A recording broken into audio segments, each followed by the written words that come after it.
Yeah, it's almost morning here. It's uh, it's 9:51. It says on my computer, and it's the first day of Hanukkah. It's different name on it, similar to each other. Chanukka, I say Chanukka, and it's the first day. It's December 18, 2022. And I have said before in other episodes that I hope it will be like an end because I left Sweden in year 2000 in December 18, and I hope it will be some kind of ending of my long much sometimes very much sufferings to do this walk on my own, be by myself. No one have helped me more than God, and it changed a little because some of you have helped me, support me to come to Jerusalem, and I'm very thankful for that. And but no one had helped me on the whole way until I was going to Jerusalem. It was said, and then I suddenly got much money on my bank account that says it was from Jerusalem, and I could buy me the nights for the rooms, a room for 1 month, and could travel. And you helped me with the insurance that I needed to have to come to on the airplane in Finland, now in Copenhagen. And today I was on my way to do a prayer meeting, and I was thinking that maybe is this that I should do this day to end it in some way. So it was meeting 7 o'clock in the morning, and I was thinking that is okay because that is some hours until they take away the breakfast. The breakfast is until 10 o'clock. So that was 3 hours to be away from the hotel. And I took a man in the hotel. He took me down to a street and say to the taxi to stop. And I was thinking the whole time, but I didn't say to him. It have saved us much time to call in the hotel for a taxi, and also that he could explain where I should go to this taxi driver, because now we stop a taxi and he drive me, and the whole time I take a taxi they think that I am an American person, tourist American with lots of money, and they drive me wherever they think I should go to. So this man in the taxi, he had no clue where I should go, and I have writing down the address and everything from this person that should make this prayer meeting, and it was somewhere at that the mosque with the golden roof. very close to the Golden Gate. But the Wailing Wall is also in the same area as the Golden Gate. And this driver, he drove me and let me go out at the Wailing Wall. And I have been in the Wailing Wall. The first time I was in Jerusalem, the first time I was in Israel, I was to the Wailing Wall. And it was in the evening, and it was lots of tourists in that time. So they didn't know how to do it. And I have already in the hotel room make a paper note to put it into the wall. So I did. And then when I had placed the paper to the wall and prayer a little, and then I go back, and I didn't turn around and put my back in front of the wall. The real thing is to have the face to the wall and walk backwards in some meters of respect for the wall. And so I did that, and people look at me the first time. The tourists, they didn't understand what I was doing. They didn't even place a paper in the wall. And I know to bring with me a paper to put in the wall. And I knew that I should walk backwards from the wall and not bring my back to the wall. And I have no clue of that in myself. But it was a spirit with me already the first time. As I did that, I felt that I should walk backwards. I felt that I should bring the paper in the wall. So there was, without knowing in that time, that my DNA showing me back to Jesus and Mary and those in the Bible and far back from the beginning. And someone in heaven told me what to do the first time. But I didn't know I was Jewish. I thought I was Nordic, Scandinavian, Viking, like that. But this time I was there before 7 o'clock. And as the taxi driver had taken me there and not to that place I had shown him, I have no clue how to walk to that place. So I was at the Wailing Wall. He drove me there because he thought all tourists is going there. So I go to the wall again, but this time I knew when I placed my hands and fingers on the wall, I also place my ancestor, my DNA, to the wall. So I was talking to them. I don't really pray anymore, but I talked to them that I have coming all the way.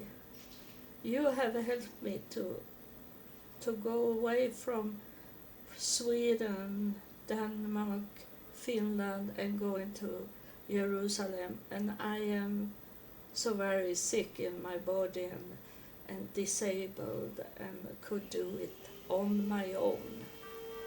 I say, you have really taken me to Jerusalem, and I have taken you to Jerusalem, I say to them.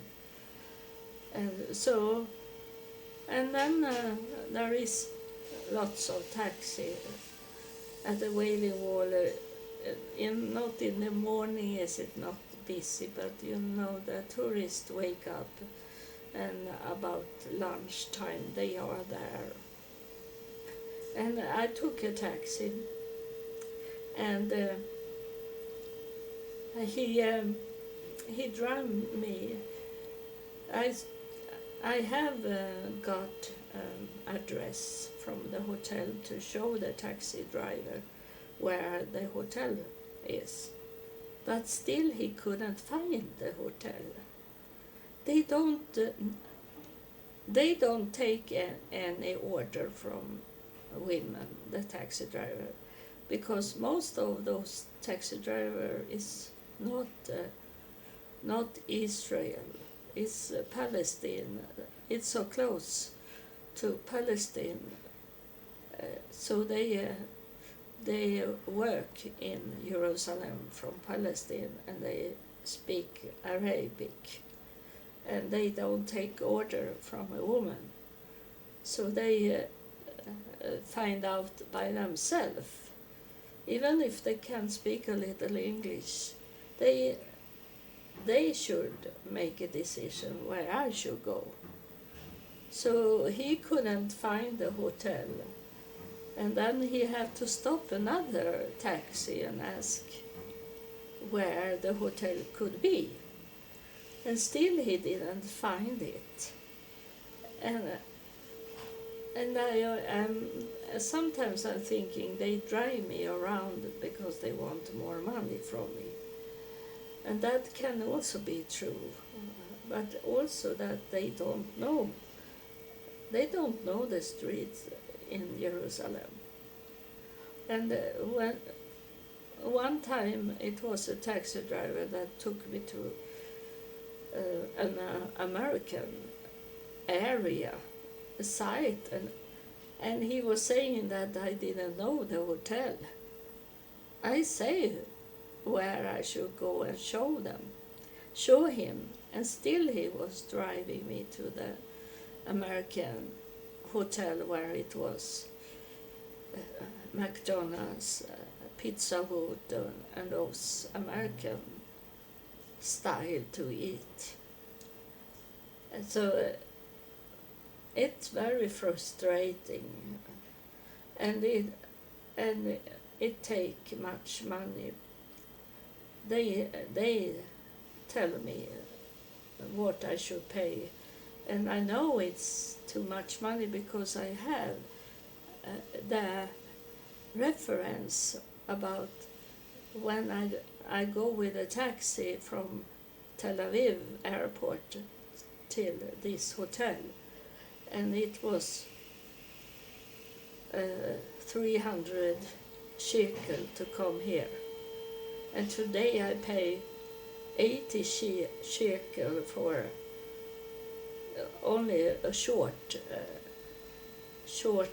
time in a taxi. So they take what they think they can take from me because I'm rich American woman, and they be very surprised when those few that have asked me where I'm coming from, and I say I'm coming from Sweden, and they almost crash into other cars when I say that, because they think I am American. So they think I should say I'm from Texas, I'm from Chicago, I'm from Florida, like that.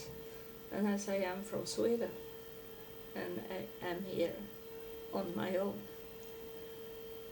And they see that I am disabled also, but they don't care that they see I'm disabled. They take the money from me.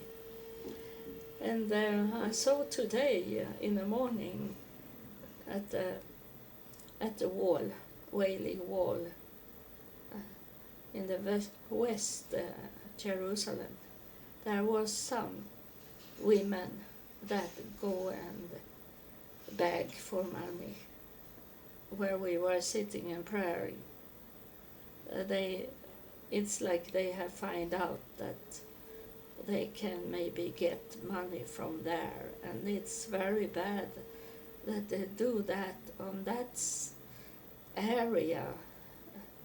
I don't say anything, and I think it's very sad if when people need to beg for money in this very wealthy city and very much religious people, and still they have to ask for money.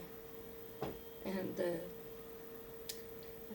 but they never come to me. I don't know why they didn't come and ask me. I think those that beg for money, they saw that I was walking very bad, and I couldn't walk in the stairs at the wailing wall, and I have to go in a different place for disabled people. And the taxi driver, they never walk out to help here in Jerusalem. You have to open the door to the taxi by yourself and walk in there. I don't know who have this kind of no service, because in Sweden they never sit in the car and let us open up if we don't do it very quick, so they can't go out and open the door. They always open the door here in Sweden. But here, I say to him, he was sitting there in his car on the other side of the road at the wailing wall when I should go there into the taxi. And he sit there on the other side of the street. And it is a big step down to the street, so I couldn't walk down from the sidewalk and down to the wall, to the way, to the street. And he was sitting on the other side and said, come here. And then he saw that I didn't come, so he come out on the halfway of the street. And I still couldn't do it because I needed to hold him. There was nothing that I could hold me in to walk down at that step. So after a while he understood that I couldn't walk to the taxi. So he helped me to come down and up on the sidewalk so I could sit in his taxi. It's very, very, you should know how hard it is to be disabled and be by myself, that no one know my situation, no one is there for me to help me. And now I'm very tired in my brain because I have been working so much with the brain to could go from the hotel and go back to the hotel with taxi, and then I have eaten breakfast, so it's time for me to rest now, maybe sleep 1 hour after this, and then I am going out at lunchtime and see if there is any this Hanukkah donuts to buy, to see what it is. I have never eaten. I have never been in Jerusalem in December, so I don't know if there is different on these donuts or if it's the same I eat last for some days ago. It's only that it's glaze over them and then a cherry berry up in the top. I will see if there is different from those other. So thank you for listening. and God bless you. I will see if it's happened something else. The picture for this chapter is me taking a picture at the wailing wall today. God bless you.